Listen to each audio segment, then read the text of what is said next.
Arizona Congressman Andy Biggs is a member of the House Judiciary Committee. He joins us live. Congressman, welcome. Thanks so much for coming on here. Wow, 1,000 pages, major roadmap here, and I understand whistleblowers are part of this. Talk to us about this report. Yeah, it's pretty exhaustive, obviously, with 1,000 pages, with significant portions of this coming from what whistleblowers have disclosed to Judiciary Committee and Judiciary Committee staff. And it indicates that this starts at the very top, even with this current president and his use of language, and then the implementation of and abuse of the police authority by the FBI against political opponents. It's bad enough that it might be happening just generically, but for specific political purposes, that's pretty outrageous. And it's going to provide, as you said, the roadmap, kind of the stepping stones to what we need to find out and uncover in the FBI and those alleged abuses. I want to read an excerpt, if I can, for the viewers here, reading in part, quote, the FBI Director Christopher Wray and Attorney General Merrick Garland have injected politics into the FBI, so much so that it is now fundamentally broken. Instead of serving justice and protecting the American public, FBI leadership has weaponized the agency's law enforcement capabilities against half the American public. And if that is true, how do you hold Merrick Garland, Christopher Wray, others accountable?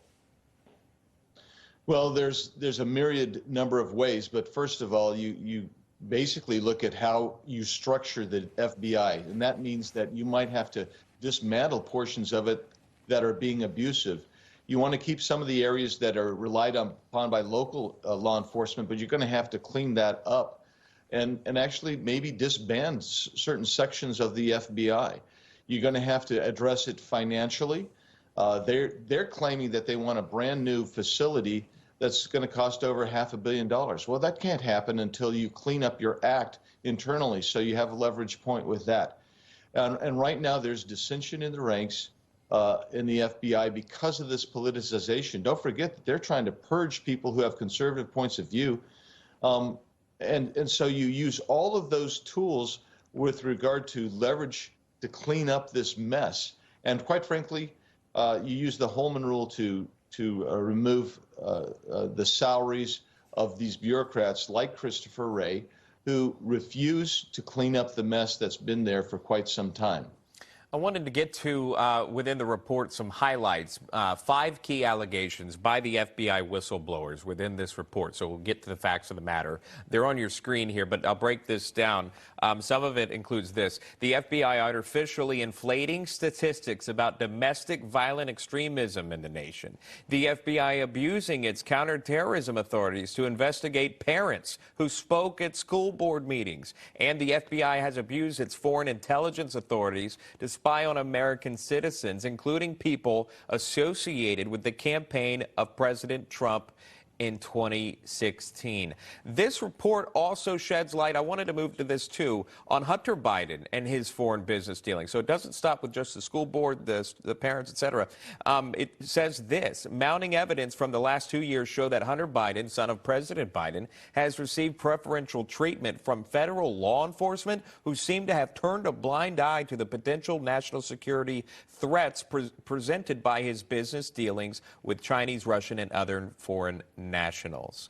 And that's a major one there that we have heard from FBI whistleblowers. Talk to us about that. Any accountability there and what to be learned? Yeah, so they apparently have been suppressing the evidence. They didn't bother to look at the evidence being the laptop that was there, plus additional evidence in a second laptop.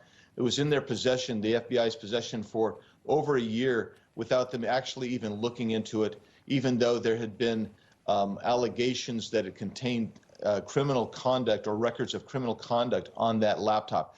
And then when they did begin to look, they actually suppressed that evidence, and they didn't ever transfer for further investigation and prosecution where necessary. So, I mean, that's real stuff that goes on, and that shows this crazy dichotomy where you're going to suppress evidence of misconduct on a powerful Democrat, and yet at the same time you're going to elevate and misconstrue and mischaracterize parents showing up at school board meetings because they're protesting woke policies at the school board.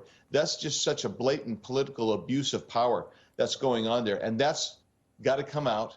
Yeah. And we're going to have to hold the FBI and DOJ accountable for that.